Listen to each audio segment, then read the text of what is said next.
¿Qué tal amigos de Transporte.mx? Mi nombre es Clemente Villalpando y hoy quiero hacer un video tocando dos temas principalmente. El primero es por qué los paros y las manifestaciones en México de transportistas no funcionan o no están funcionando.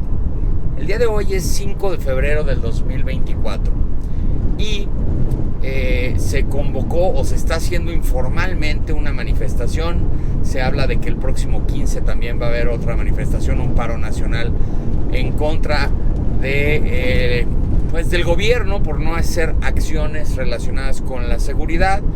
Y a raíz de esto viene una reflexión y una explicación de algo que ha funcionado en otros países.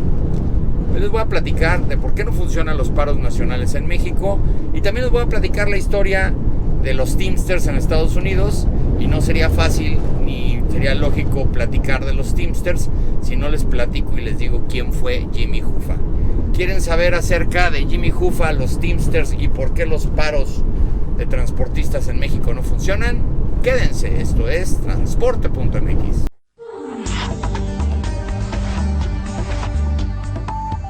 Voy a empezar el video hablando acerca de la historia también de lo que venían siendo las asociaciones, las cámaras de transporte en México. En México, a hoy por hoy, pues existen muchas asociaciones, muchas cámaras, tanto de carga, una de pasaje, que es la Canapat, que ustedes conocen, que también está involucrada en el tema de seguridad. La inseguridad no es exclusiva de la carga, pero en el caso de la carga, bueno, pues la cámara más importante o que agremia la mayor cantidad de operadores, camiones, empresarios, pues viene siendo la Canacar. No tanto operadores, los operadores no tienen mucho que hacer ahí. De hecho, es parte de lo que les quiero platicar en este video. La Canacar, bueno, pues ustedes la conocen muy bien. Antes la Canacar o antes las cámaras de transporte estaban asociadas todas. Es decir, había una sola cámara. Y voy a hablar de un personaje de nombre Isidoro Rodríguez, que vendría siendo algo como un símil a lo que es Jimmy Hoffa en Estados Unidos. A lo mejor este nombre a ustedes les suena, Isidoro Rodríguez, porque no hace mucho tiempo su hijo, Ángel Isidoro Rodríguez, que le apodaban El Divino, estuvo metido en un tema de fraude con un banco, y entonces pues para muchos el Divino Rodríguez pues fue muy popular.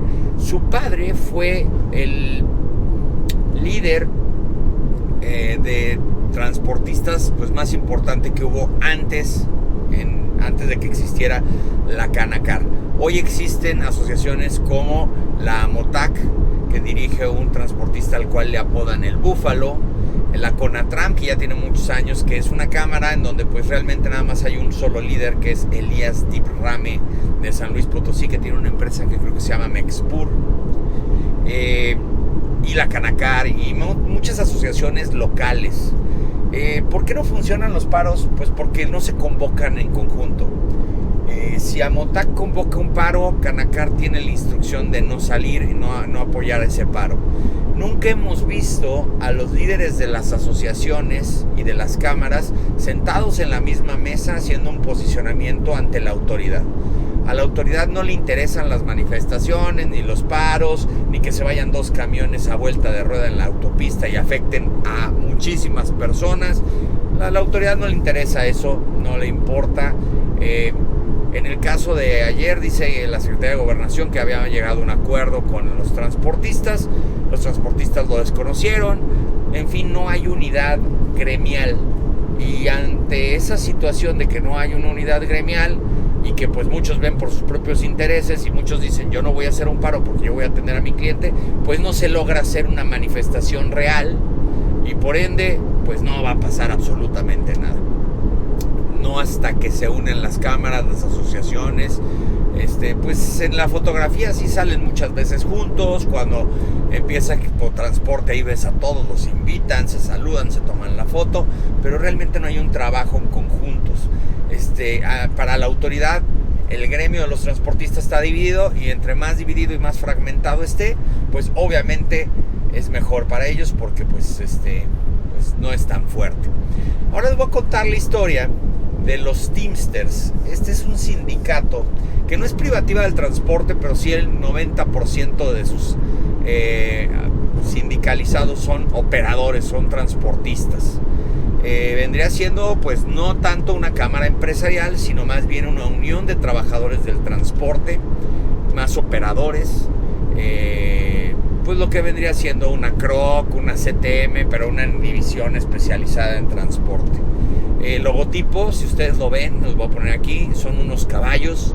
¿Y por qué son unos caballos? Porque pues como ustedes bien saben, antes el transporte era pues con animales, es decir, como arrieros, ¿no? Subían las cosas en los bueyes, en yuntas, cosas así, y así transportaban antes.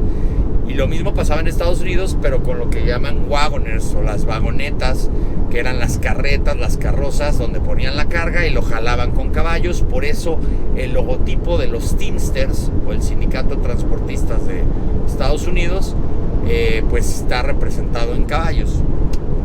Esta asociación o esta unión sindical es muy importante en Estados Unidos. De hecho, sí tiene un poder fáctico de decir el día de mañana no sale nadie.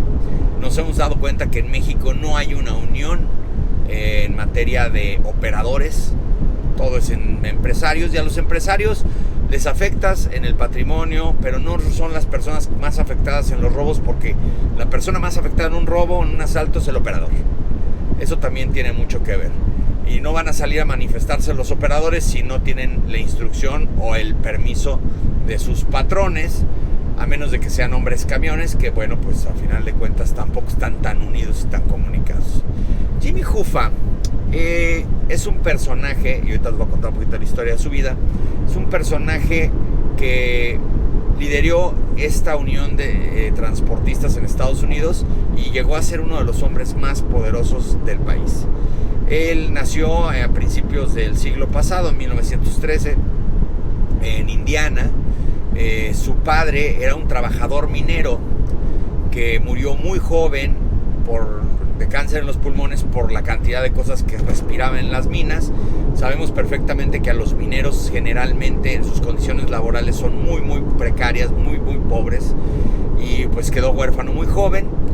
Su mamá tenía que literalmente lavar ajeno para poderlos mantener, y en algún momento se mudan a Detroit, a la zona de Michigan, porque había un poco más de oportunidades.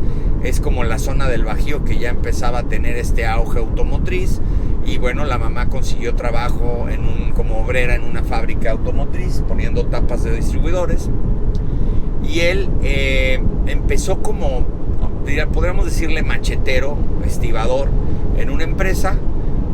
Como tal no era él un operador, no era un transportista, que si bien es cierto, por ahí hay unas fotos, está subido en el tráiler, o sea, seguramente se enseñó a manejar alguno, pero no fue su vocación. Él desde los 16, 17 años organizó huelgas, primero para gente que pues estaba trabajando en estas empresas cargando camiones, y luego ya lo subió un poco más al tema de los operadores, de los traileros. Ya existían los Teamsters, él no la creó, él no la fundó. Él empezó a crecer en una sección que era la 299, en la zona donde él vivía en Michigan, y llegó a ser secretario, y ya a los 20 y tantos, 30 años, ya era el presidente de esa sección. Fue creciendo, y esta asociación tenía mucho poder, por una cuestión que es muy parecida a lo que pasaba en México hace mucho tiempo, que era que controlaba las pensiones. ¿Qué quiere decir eso? Que pues bueno, había dinero. ¿Cómo rompían las huelgas las empresas? Cuando había una huelga de operadores, ¿cómo rompían estas huelgas los patrones? Pues contrataban a personajes de la mafia, golpeadores, que llegaban y rompían la huelga. Es decir, los que se estaban manifestando, pues llegaban, los aporreaban, y entonces se acabó la manifestación. Cuando se da cuenta de esto, Jimmy Hoffa dice, pues mejor vamos a billetear nosotros a la mafia, y que la mafia esté de nuestro lado. Entonces hubo un momento en donde ya, en lugar de romper las huelgas, los mafiosos las protegían. Él compraba la protección a través de la mafia, que a final de cuentas esto le va a costar muy caro en el futuro. Empezó a crecer en el tema político dentro de la organización de los Teamsters, hasta llegar a ser el presidente nacional de los Teamsters. Pero pues como todo en el mundo político hay rivales muy acérrimos, este tipo de personajes, y en este caso fueron los Kennedy. Empezando por Bob Kennedy, el hermano de John F. Kennedy, que en un principio él era fiscal contra la corrupción y llevó a Jimmy Hoffa muchas veces a estas audiencias públicas acusándolo de tomar el dinero de las pensiones de los trabajadores del transporte y también hacer acuerdos con la mafia y hacer fraudes.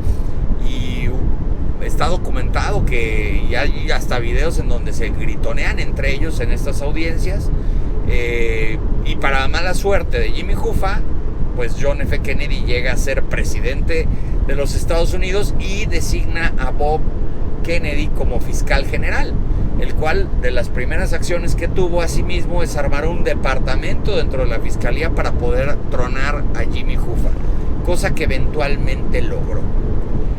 Cuando Jimmy Hoffa tenía creo que 54 años,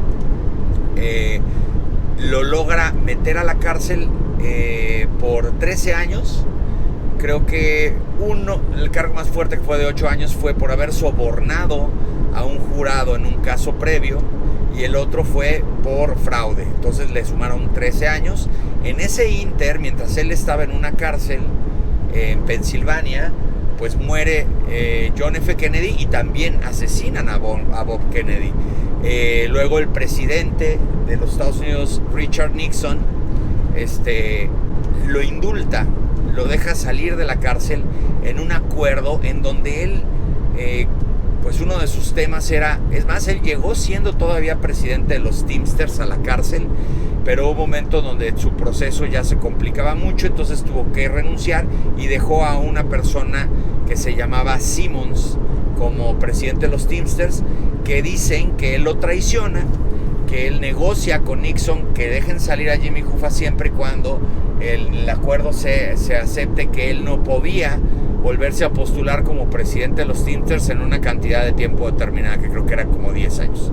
¿Qué es lo que les quiero decir? Que sale Jimmy Hoffa de la cárcel y se da cuenta de que el acuerdo que él había firmado, que había aceptado, le prohibía regresar a la presidencia de los Teamsters. Y bueno, ya la historia de Jimmy Hoffa ya es fuera de la presidencia de los Teamsters, mucho en favor de pues lo que él trataba de hacer, que era regresar. Pero se da en el año de 1975 un hecho en el que él sale de su casa en Missouri y pues al parecer, o en Michigan creo, si era en Michigan, y creo que queda de verse con unos socios en un restaurante. Él llega al restaurante, nunca se presentan los socios, cosa muy extraña, y cuando regresa a tomar su auto en el estacionamiento, lo interceptan y se lo llevan secuestrado. Nunca apareció, el auto lo encontraron pues con la puerta abierta.